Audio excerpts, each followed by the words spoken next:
I just recently got my first interview for medical school, and in this video I'm mostly just going to talk about my journey, and my main purpose is to sort of give hope to people that are in this journey, however early on you are. If you're in high school just thinking about possibly becoming a doctor, or if you're in the thick of it, you're studying for the MCAT and you're having some doubt about whether this is the right path for you.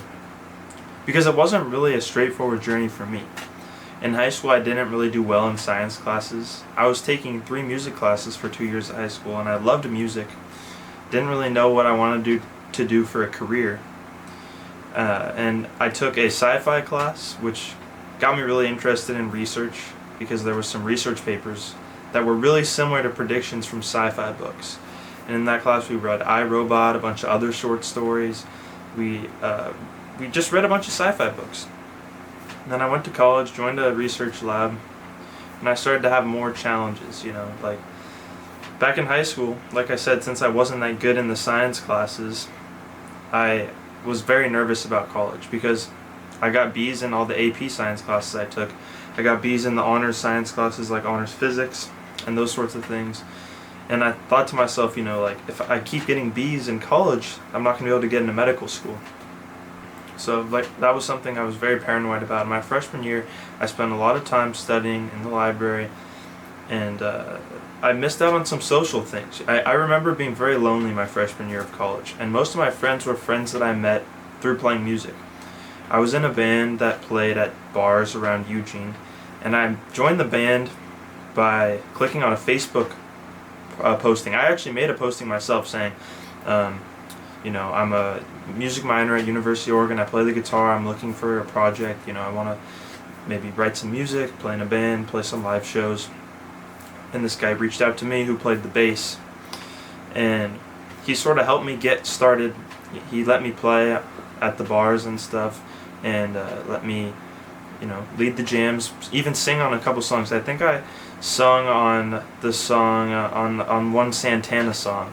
What song was it?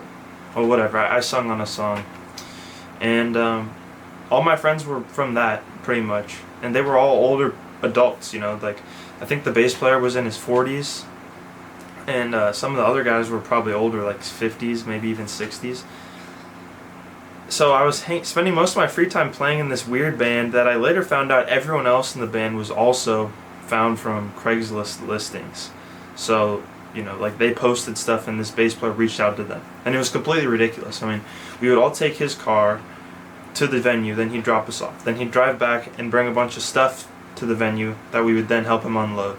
And a lot of times he'd have to pick up a bunch of band members because no one had a car. It was completely ridiculous. So, a lot of time studying in the library, a lot of time playing music. When I had free time, I was studying a lot. And, from there, the summer after my freshman year, I took an EMT class. And one thing that really stood out to me when I took the EMT class, and then when I later did the ambulance ride-alongs and even worked a job that summer as an EMT, was a particular call. So I picked up this one girl who was a student at UC Berkeley. And just for context, I kind of spoke quickly there. That summer, I took an EMT class for 5 weeks and then worked at an ambulance company for about the last month of summer. I picked up this girl while working at that ambulance company to go to a mental health facility. I think she was on a 5150, and we were transporting her from the hospital to a psychiatric facility.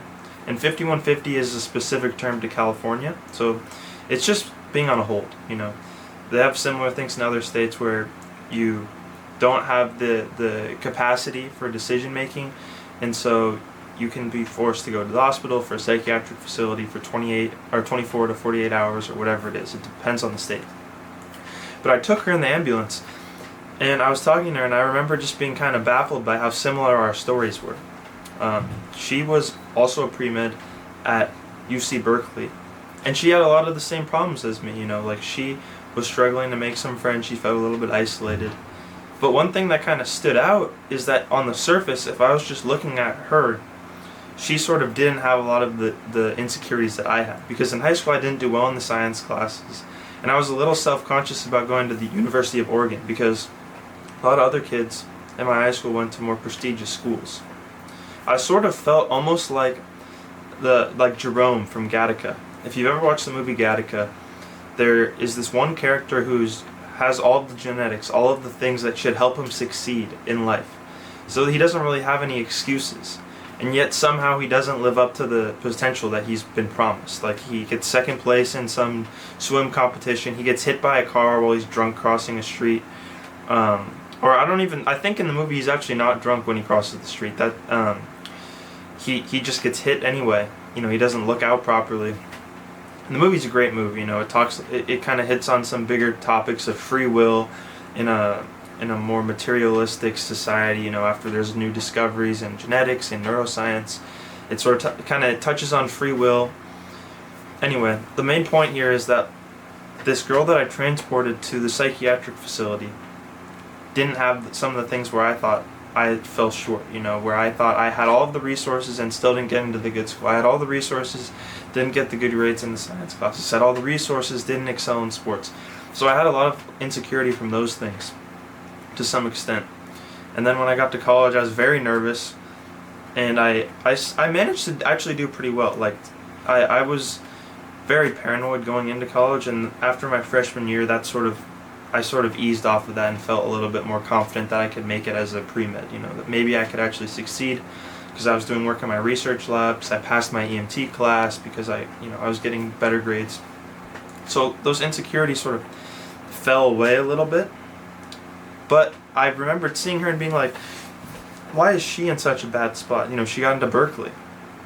I got rejected from all the UCs that I applied to. So it was kind of amazing, I guess, to see her in such a difficult mental position. And I think one key point this highlights is, in life it's important to step back from some of the metrics that you look at. So there's a lot of metrics like your wealth, your degrees, your grades, and a lot of these things are important, but they're very abstract. They're not very tangible to your quality of life in the moment. And I think it's important to pay attention to those more tangible attributes as well, even though there's no metric to put on your resume for having a good close social circle, or having some good hobbies, or going outdoors and backpacking. There's not a clear metric where it's like, I graduated from this school, I got this grade. There's not a clear accomplishment to point to. I think those things are maybe even more important than some of the more objective metrics.